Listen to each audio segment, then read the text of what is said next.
جیسے بھی ایک صاحب مناظرہ کرنے چلے گئے، مناظرے میں فاتح بھی ہو گئے۔ اب کوئی پوچھے کہ بھی مناظرہ تو تب ہوتا ہے جب دو بندے اتفاق کرے، نمبر 2 یہ کہ مناظرے کا موضوع طے ہو، نمبر 3 یہ کہ دونوں کا موقف پہلے طے ہو کہ بھئی کیا ثابت کرنے اور کیا رد کرنا ہے، پھر دونوں طرف سے ثالث بھی ہوتے ہیں، پھر مناظرے کا ماڈریٹر بھی ہوتا ہے۔ آپ کسی کے گھر باہر کھڑے ہو کر تصویر بنا کے آ جائیں اور آپ کے میں فاتح عالم ہو گیا اور واہ ہوتی رہے۔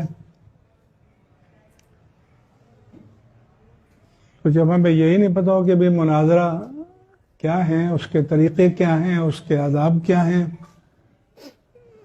تو آٹومیٹک فاتح ہو جاتے ہیں۔